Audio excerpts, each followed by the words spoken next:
ভুয়াপুরের মাদ্রাসা শিক্ষক শুধু বলাৎকার নয়, ডাকাতিতেও কম যায় না। মোহাম্মদ আসিফ, টাঙ্গাইল। টাঙ্গাইলের ভুয়াপুরে বাগবাড়ি গ্রাম সংঘটিত ডাকাতি মামলায় আন্তজেলা ডাকাত দলের 4 সদস্যকে গ্রেফতার করেছে ভুয়াপুর থানা পুলিশ। অভিযানে উদ্ধার করা হয়েছে ডাকাতির মালামালের একটি অংশ।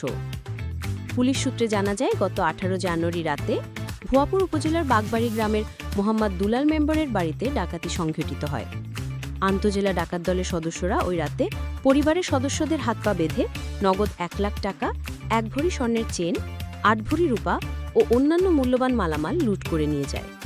পরদিন 19 জানুয়ারি ভুক্তভোগী দুলাল ভুয়াপুর থানায় একটি ডাকাতি মামলা দায়ের করেন। পুলিশ 27 জুলাই অভিযান চালিয়ে বাসুদীপ কোলের আব্দুস সামাদের ছেলে ইসমাইল হোসেন ওরফে নানু, রহমানের ছেলে আতিক হোসেন 25 বছর, হাবিবুর রহমানের ছেলে ইমান আলী 30 বছর ও খাসপড়া গ্রামের মোখলেসের ছেলে মোহাম্মদ আরিফুল ইসলামকে গ্রেফতার করে। তাদের দেয়া তথ্যমতে জানা যায়, বাগবাড়ি গ্রামের সেকান্ডারের ছেলে রাসেল পারভেজ স্বাধীন ও একই গ্রামের আদিত জোয়াদ্দারের ছেলে বাগবাড়ি হাফেজিয়া মাদ্রাসার শিক্ষক মনির জোয়াদ্দার ডাকাতি সংঘটিত করার মূল পরিকল্পনা করে। মনির জোয়াদ্দার মাদ্রাসায় না পড়েও হাফেজিয়া মাদ্রাসায় মাসিক 5,000 টাকা বেতনে চাকুরি করেন। রাসেল পারভেজ স্বাধীন কোচিংয়ে শিক্ষকতা করা অবস্থায় 3 বছর আগে এসএসসি পরীক্ষার প্রশ্নপত্র ফাঁসের কারণে তাকে জেলেও যেতে হয়েছিল। তার বাবা সেকেন্দার বাঁশি বাজিয়ে ও বিক্রি করে জীবিকা নির্বাহ করলেও অল্প কয়েকদিনের মধ্যেই তার বিল্ডিং হয়ে গেছে। এই দুইজন মিলে দুলাল মেম্বারের বাড়িতে ডাকাতির জন্য ডেকে আনে আন্তজেলা ডাকাত দলে 4 সদস্যকে। তাদের সবার বাড়ি যমুনার দুর্গম চরাঞ্চলে, যারা দেশের বিভিন্ন স্থানে ডাকাতি, ছিনতাই, নদীপথে ডাকাতি করে থাকে। এই সব ডাকাতদের সাথে সখ্যতা গড়ে স্বাধীন।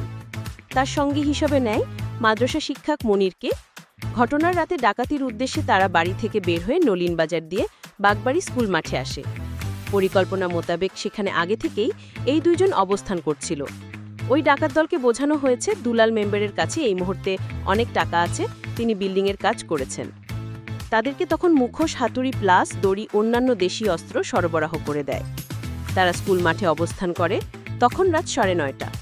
তখনও দুলাল মেম্বার বাড়ির বাহিরে অবস্থান করছিলেন। মনির নজর রাখছে কখন দুলাল মেম্বার বাড়িতে ঢুকে।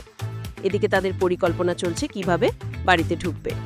বাড়ির চারপাশের কোনো জায়গায় পাকা দেয়াল, আবার কোনো জায়গায় টিনের বেড়া। বাগবাড়ি উচ্চ বিদ্যালয় মাঠ সংলগ্ন পাকা রাস্তার পূর্ব অংশে পরিপাটি এই বাড়ির দক্ষিণ অংশের টিনের বেড়া ফাঁক করে বাড়িতে ঢুকে। ইতিমধ্যে দুলাল মেম্বার বাড়িতে ঢুকে খাবার বসেছেন। রাত 10টা বাজে। বাড়িতে শুধু মেম্বার ও তার স্ত্রী। ডাকাত ঘরে প্রবেশ করি তাদের দুজনের হাত পা মুখ